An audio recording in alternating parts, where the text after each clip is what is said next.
Daniel Romano's phone buzzed at 11:47 on a Tuesday night. He glanced at the screen without interest, expecting another coded message from one of his lieutenants. Instead, the words froze him in place. "He's hurting my mom. Please help." The number was unknown. His finger hovered over the delete button. Then another message appeared. "He said he'll kill her. I locked myself in the closet." Daniel's hand tightened around the phone. 25 years in this business taught him to recognize every type of con, every setup, every trap. This wasn't any of those things. This was terror in digital form. Raw and unfiltered. The kind of terror that made children forget grammar and punctuation. The kind that made their fingers shake so badly they could barely type. He thought about ignoring it. He thought about the 1,000 reasons this could still be some elaborate scheme. Then he remembered another night. Another woman screaming. Another child hiding. Except that child had been him and nobody came. Nobody answered. Nobody cared. His thumbs moved across the screen before his brain could stop them. "Where are you?" The reply came in seconds. An address on Maple Street. The East Side. Not his territory, not his problem, not his responsibility. Daniel stood from his leather chair and grabbed his coat. His driver, Marcus, looked up from his newspaper with raised eyebrows. "We got a situation, boss?" Daniel's jaw clenched. "Maybe. Drive to 2847 Maple Street. Fast." The phone buzzed again in his hand. "Please hurry. I hear him yelling. Mom's not answering me." Daniel's stomach twisted. He typed back quickly. "Stay in the closet. Stay quiet. I'm 10 minutes away." Another buzz. "Who are you?" Daniel stared at those 3 words. Who is he? A criminal. A man who built an empire on fear and blood money. A man who should be the last person a terrified child reached out to. Someone who's coming to help. "What's your name?" "Lily." That single word felt like a punch to his chest. Not a statistic. Not a case file. A little girl with a name. With a mother. With a life that was currently being torn apart in real time. Marcus pulled the car onto Maple Street and Daniel's eyes scanned every house number. 2841. 2843. Then he saw it. 2847. A small ranch house with peeling paint and a broken gutter hanging off the roof. One window glowed yellow. The rest sat dark. Daniel stepped out of the car before it fully stopped. "Stay here. Engine running." Marcus nodded, but his hand moved to the compartment where he kept his piece. Daniel shook his head. "No guns. Not for this." He approached the front door and found it slightly open. That was never a good sign. His years on the streets told him that open doors meant someone left in a hurry or someone was waiting inside to make sure nobody could call for help. The living room looked like a tornado had torn through it. A coffee table lay on its side with one leg snapped off. Picture frames were scattered across the floor, glass crunching under Daniel's shoes. A lamp had been thrown against the wall hard enough to leave a dent in the drywall. Then he saw her. The woman was crumpled near the couch, one arm bent at an angle that made Daniel's stomach turn. Blood matted her dark hair and streaked down the side of her face. Her eyes were swollen nearly shut. Daniel dropped to one knee beside her and pressed 2 fingers against her neck. Pulse. Weak but there. "Ma'am. Can you hear me?" Her eyelids fluttered. Her lips moved but no sound came out at first. Daniel leaned closer. "Lily. Is Lily okay?" The woman's hand grabbed his jacket with surprising strength. "He took her. Greg took her. Please. Please don't let him hurt my baby." Daniel's blood turned to ice. "Where?" The woman's eyes rolled toward the back of the house. "Shit. Backyard shed. He locked her in there." Her grip loosened and her hand fell. Daniel pulled out his phone and dialed 911 as he moved through the house. "I need police and ambulance at 2847 Maple Street. Domestic violence. Woman badly injured. Child in danger." He didn't wait for the operator's questions. He ended the call and shoved the phone in his pocket. The back door hung open and a motion sensor light illuminated a small yard with overgrown grass. At the far end sat a wooden shed with a padlock hanging open on the door. Daniel could hear voices inside. A man's voice, slurred and angry. A child's voice, high-pitched with fear. Every instinct Daniel had told him to kick that door down. To drag this Greg character out by his throat. To make him understand what happened to men who put their hands on women and children. But that wasn't what Lily needed right now. She needed calm. She needed someone who wouldn't make this worse. Daniel took a breath and knocked on the shed door. 3 firm knocks. The voices inside went silent. Daniel spoke clearly and evenly. "Greg. My name's Daniel. I'm here to help. The police are on their way. Let's talk about this before they get here." A crash came from inside the shed. "Get away from here. This is none of your business." Daniel kept his voice steady. "I think we both know that's not true anymore. I got a text from Lily. She's scared. Her mom's hurt. You're making this worse for yourself every second. I don't care what some kid texted. Mar's my girlfriend. This is between us." Daniel's hands curled into fists, but he kept them at his sides. "Actually, the second you involved Lily, it stopped being between you and Mara. Come on, Greg. You don't want to add kidnapping charges to whatever else you're facing. Let the girl go." Silence. Then the sound of something being dragged across the floor. Daniel's muscles tensed. The shed door opened just enough for Daniel to see inside. Greg Turner was exactly what Daniel expected. Mid-30s, unshaven, stinking of whiskey. His shirt was stained with what Daniel hoped was beer and not blood. In his right hand he held a metal wrench, the heavy kind used for plumbing. Behind him, pressed into the corner of the shed, was Lily. She was smaller than Daniel imagined. Maybe 8 years old, wearing pink pajamas with cartoon cats on them. Her dark hair was tangled around her tear-streaked face. Her eyes went wide when she saw Daniel. Not with fear. With recognition. This was the person who answered her text. The person who said he was coming. Daniel crouched down slightly to put himself at her eye level. "Hey Lily. I'm Daniel. You did really good texting me, sweetheart. Really brave." Greg swung the wrench in a wide arc. "Don't talk to her.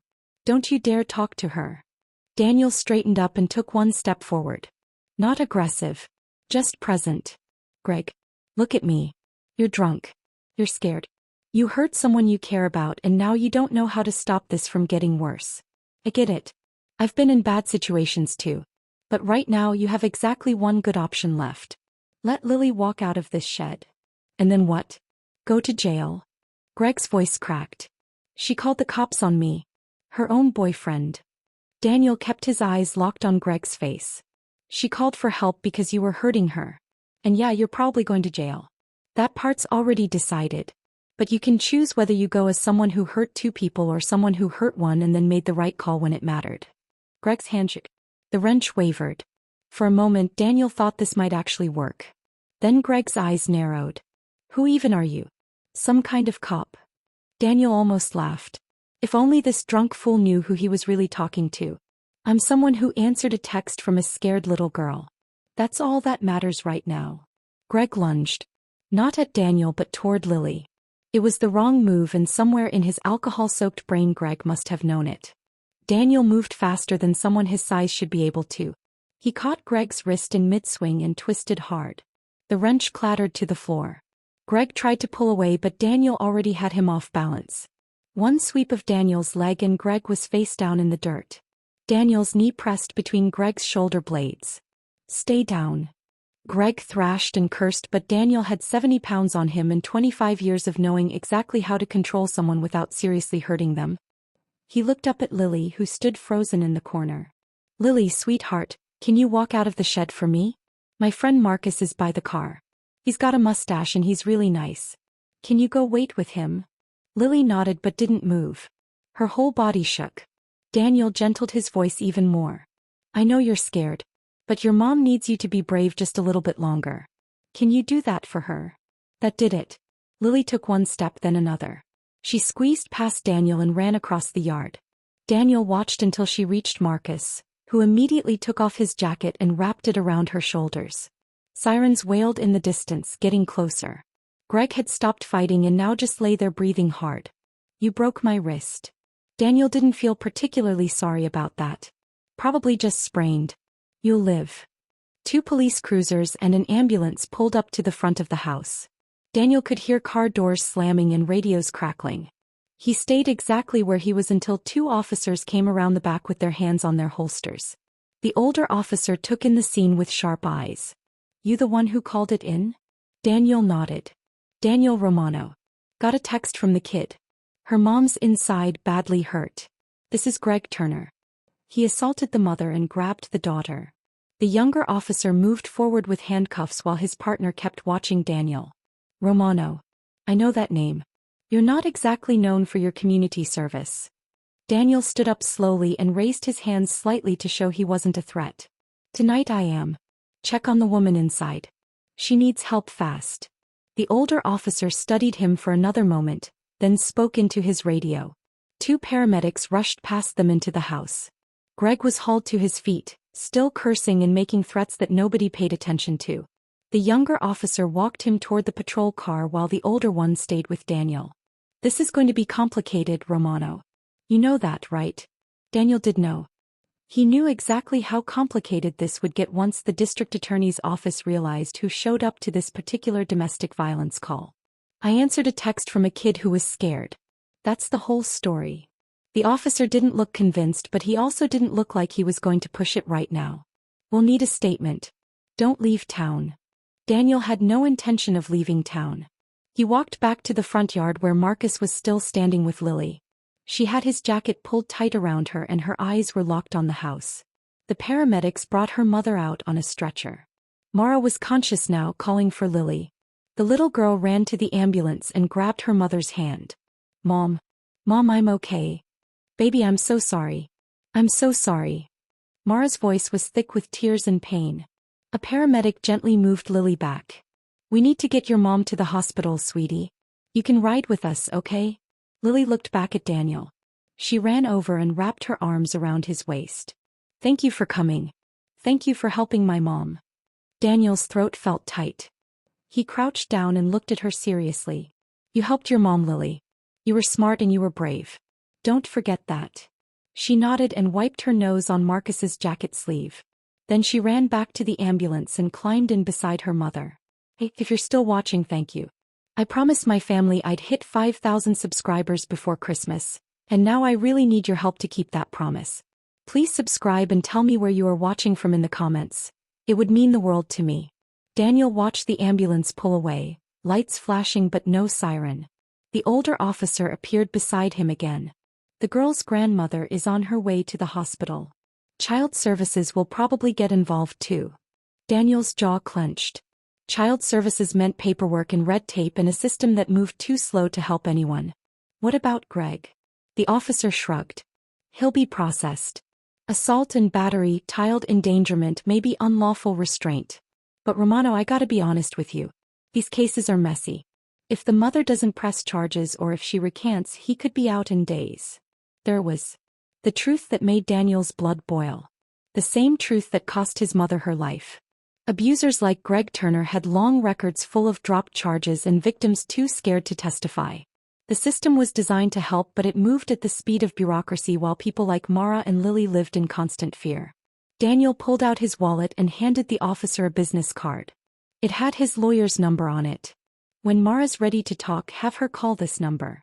My lawyer handles pro bono cases. She's good. The officer took the card with raised eyebrows. You're full of surprises tonight, Romano. Daniel didn't respond. He got in the car with Marcus and they drove in silence for several blocks. Finally Marcus spoke. Boss, what just happened back there? Daniel stared out the window at the dark streets. Something I should have done 25 years ago. The next morning, Daniel made 3 calls. The first was to his lawyer, Rebecca, who agreed to take Mara's case without hesitation. The second was to a real estate contact who specialized in emergency housing. The third was to a private security firm that provided protective details for people in danger. By noon, Daniel had arranged for Mara and Lily to move into a secure apartment once Mara was released from the hospital. He paid first and last month's rent plus deposit in cash. His lieutenant, Tony, caught wind of the spending and confronted him in his office. Boss, I'm hearing rumors you dropped 20 grand yesterday on some woman and kid you don't even know. What's going on?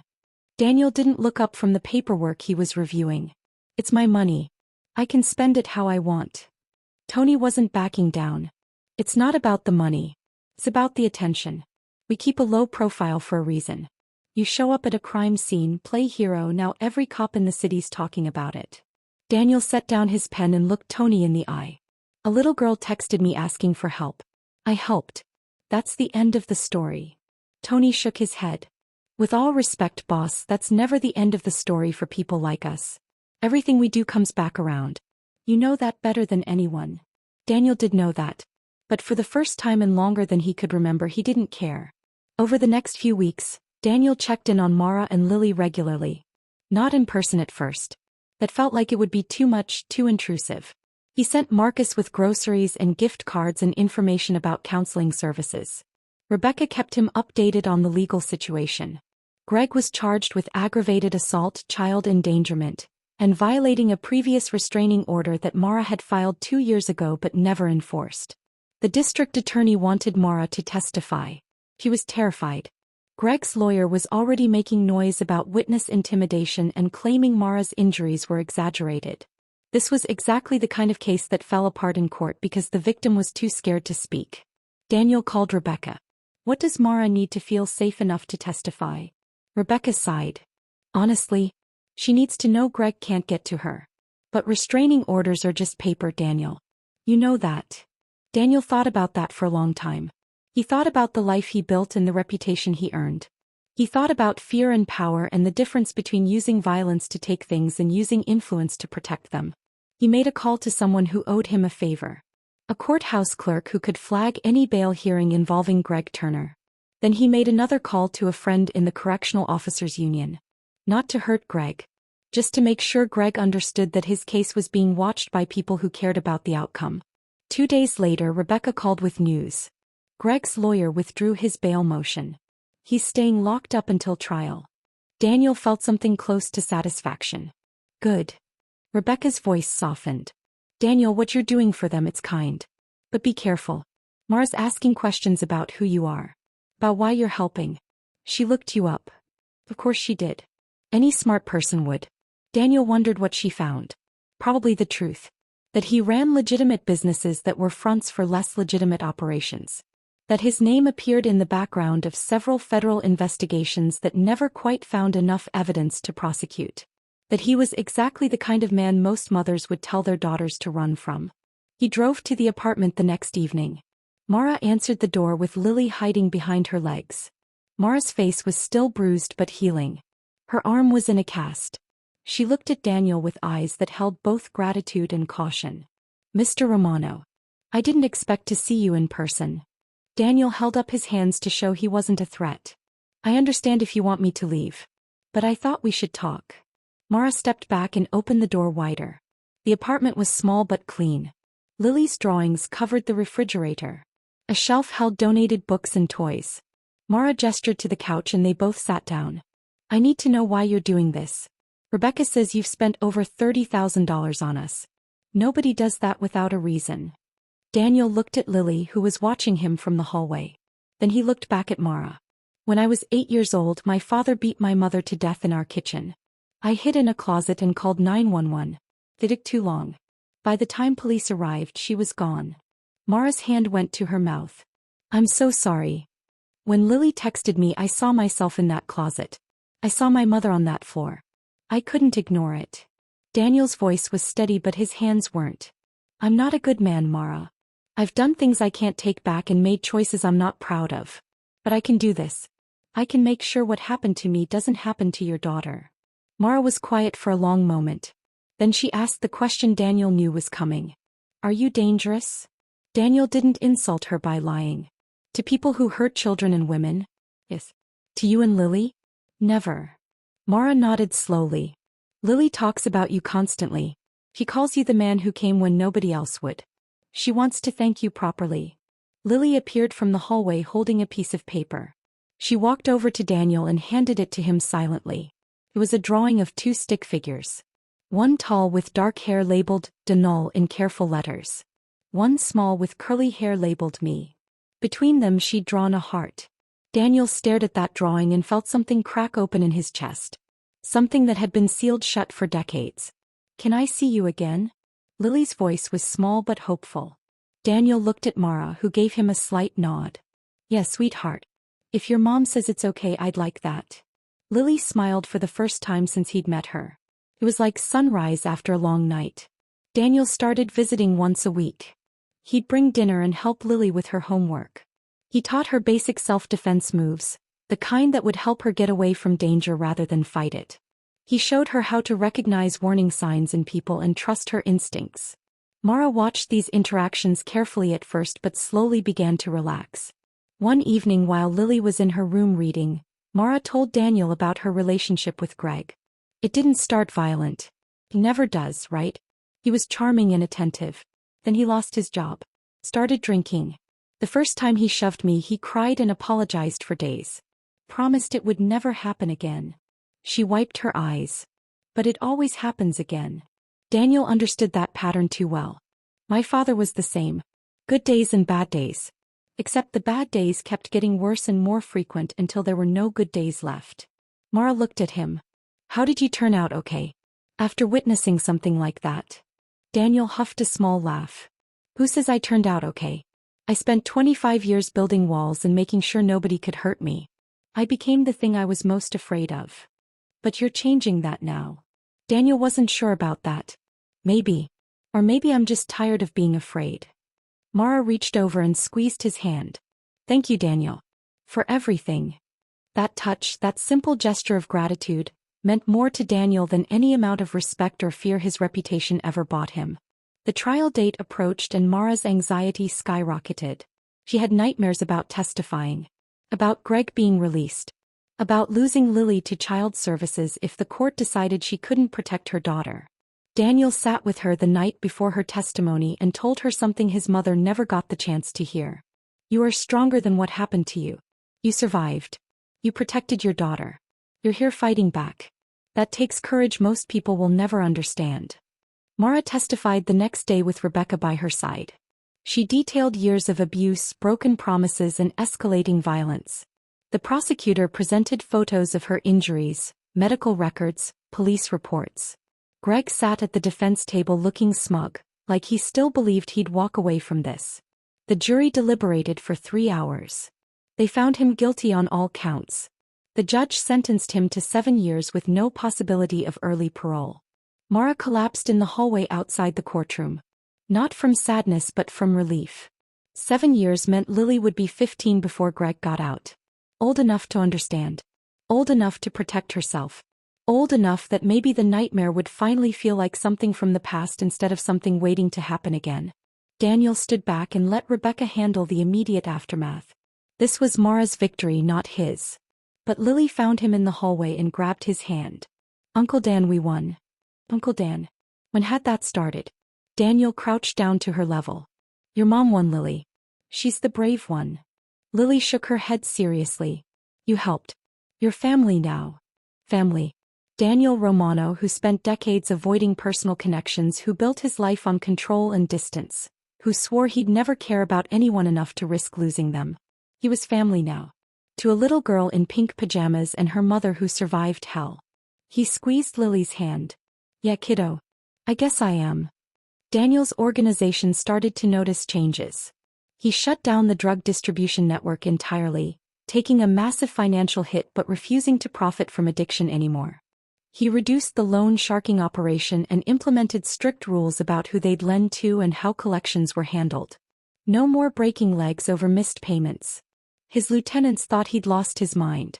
Boss, we're leaving money on the table. Territory. The other families will see weakness. Daniel called a meeting with his senior people and laid it out clearly. I'm done creating the monsters I spent my childhood running from.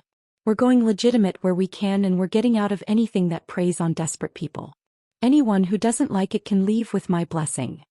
3 people walked out. The rest stayed, mostly out of loyalty but also because Daniel had made them all wealthy over the years. Tony stayed after everyone else left. You're really doing this? Burning it all down because of a text message?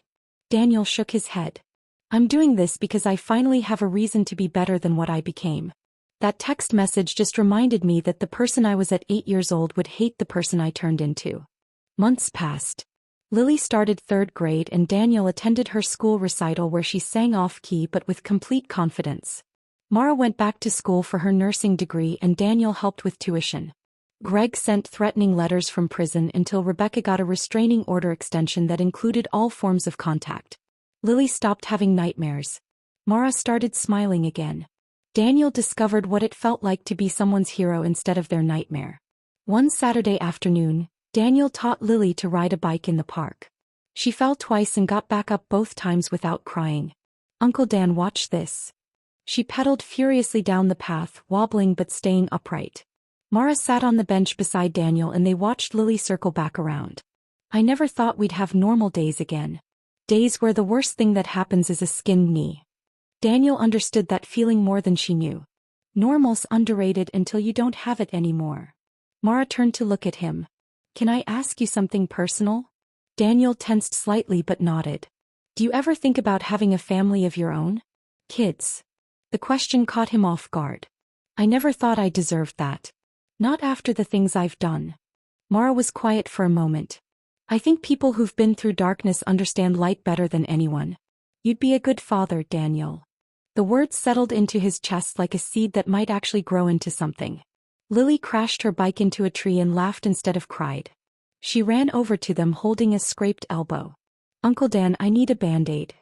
Daniel pulled one from his pocket. He'd learned to carry them everywhere now, and carefully covered the scrape. You're getting really good at that bike, kiddo.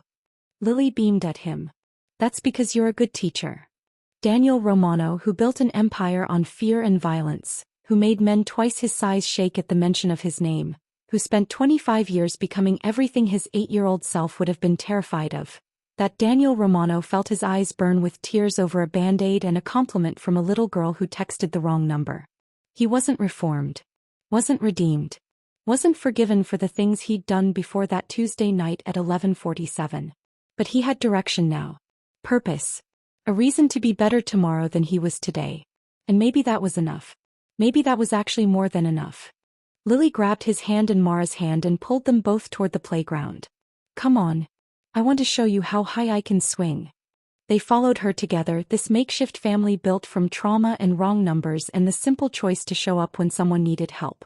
Daniel thought about his mother. About what she might say if she could see him now. He hoped she'd be proud.